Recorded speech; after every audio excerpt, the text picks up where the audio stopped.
Bonjour, donc je suis Arnaud Burgot, le directeur général d'Ulule.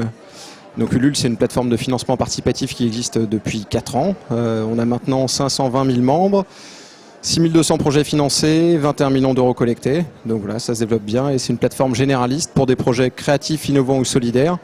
Et donc des porteurs de projets qui peuvent être soit des particuliers, soit des entreprises, soit des associations. Et voilà, les associations, c'est le sujet qui nous intéresse un peu aujourd'hui, je pense.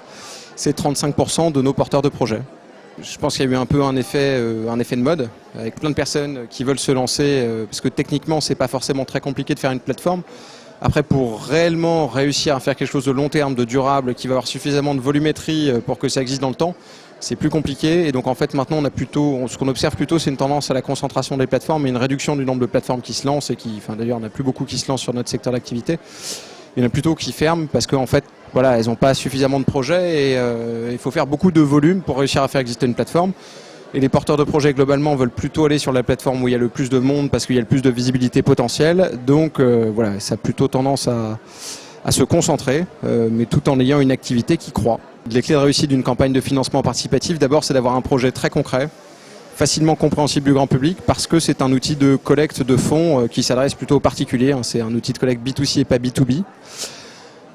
C'est d'avoir une page projet bien présentée, parce que le fond compte autant que la forme. On est sur Internet, donc les gens jugent la qualité d'une page web en une demi-seconde à peu près. Donc il faut avoir des beaux visuels. Il faut avoir une présentation courte, synthétique et facilement compréhensible, parce que les gens sur Internet, en fait, ils ne lisent pas, ils parcourent. Donc en gros, il faut qu'avec le titre, le sous-titre et les éléments de présentation du projet, les 3 premières lignes, les gens aient compris dans les grandes lignes ce que vous voulez faire. Et puis après, s'ils veulent en savoir plus, ils peuvent lire la suite. Il faut avoir un plan de contrepartie attractive, parce que généralement, d'abord, les personnes découvrent le projet, se disent ça c'est intéressant. Ensuite, voient qu'il y a le porteur de projet, ils disent ouais, ça c'est quelqu'un que j'ai envie d'aider, c'est une association que j'ai envie de contribuer à leur projet. Et puis ensuite, ils voient le plan de contrepartie, ils disent en plus les contreparties proposées sont sympathiques, donc effectivement je vais soutenir.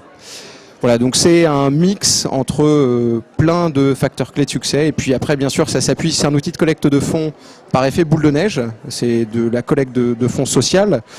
Donc il faut que le porteur de projet aille chercher son réseau direct pour les transformer en contributeurs, mais aussi en ambassadeurs.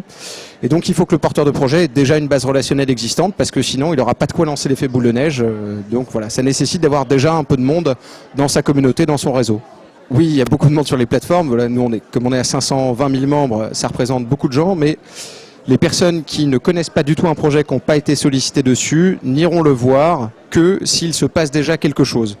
Que s'il y a déjà la jauge qui a déjà commencé à monter, s'il y a déjà des personnes qui ont contribué au projet. Alors il y a plein d'effets qui expliquent ça. Moi j'appelle ça assez souvent l'effet restaurant, c'est assez imagé. Quand vous êtes dans une ville que vous ne connaissez pas, vous allez aller dans un restaurant dans lequel il y a déjà du monde parce que vous dites qu'il est bon et qu'un restaurant vide est sans doute pas bon. C'est la même chose en financement participatif. Des personnes qui ont du temps à allouer pour découvrir des projets, elles vont plutôt voir des projets qui ont déjà des personnes qui les financent parce qu'elles se disent que c'est des projets intéressants et que par opposition un projet sur lequel il y a très peu de monde est sans doute pas intéressant. Alors souvent c'est faux, c'est plutôt parce qu'un projet sur lequel il n'y a pas beaucoup de monde vient de se lancer. Mais voilà, c'est comme ça, c'est la mécanique humaine qui fonctionne ainsi.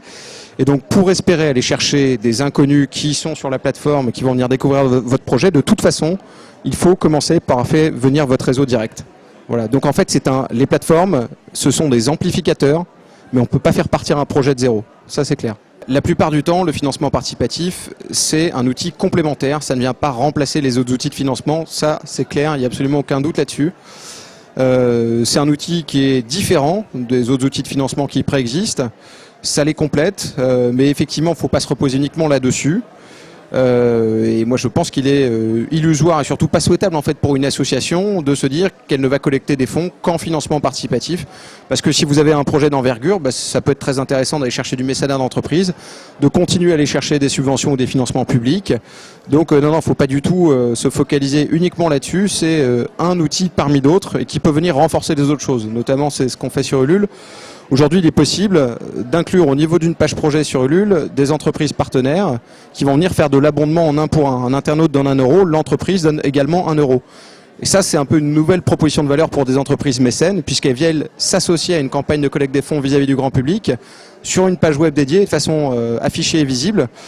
Donc il faut plutôt le réfléchir comme ça, en écosystème et en outil qui vient un peu changer les habitudes un peu classiques du fundraising, et c'est comme ça qu'il faut le prendre, je pense. Alors pourquoi Ulule plutôt qu'une autre plateforme? Il y a des éléments factuels et quantitatifs qui sont des chiffres. Voilà. Donc on est à 520 000 membres, donc on est la plus grosse communauté en Europe en termes de financement participatif. 6200 projets financés, c'est donc la plus grosse plateforme en termes de volumétrie de projets. 21 millions d'euros collectés. Et après, ce qui nous distingue vraiment, en fait, c'est ce qu'on fait en termes de coaching et d'accompagnement. C'est-à-dire il y a certaines plateformes qui ont un positionnement uniquement outil web. C'est un outil qui est à disposition, vous mettez ce que vous voulez en ligne, voilà, vous vous débrouillez et puis après vous faites votre collecte. Chez nous, il n'y a pas un projet qui part sans avoir été revu et coaché par notre équipe pour maximiser ses chances de succès. Et donc, du coup, on a un taux de succès qui est nettement supérieur à ce qu'on observe habituellement puisqu'on est à 66%. Donc 66% des projets mis en ligne atteignent ou dépassent leur objectif de financement, alors que quand vous êtes sur des plateformes, avec uniquement un prisme fonctionnel Internet, souvent le taux de succès tombe à 50% ou moins. Et donc là-dessus, c'est vraiment notre grosse spécificité. On fait du coaching, on fait des formations qui sont dans nos locaux, qui sont gratuites. Voilà, donc on a un compte sur Eventbrite qui permet de voir toutes ces formations. On peut s'y inscrire gratuitement. Et nous, on pense que pour que ce soit vertueux, il faut bien utiliser l'outil. Et donc on forme les porteurs de projets, on les accompagne pour bien utiliser ça. Alors notre modèle économique, il est très simple, il est clair, il est affiché sur le site, c'est le même pour tout le monde. C'est une commission uniquement en cas de succès, qui est de 8% TTC. Donc soit ça marche, dans ce cas-là on vous verse les fonds et on prend une commission de 8%, soit ça n'a pas fonctionné et c'est une opération blanche, tout le monde est remboursé sans frais.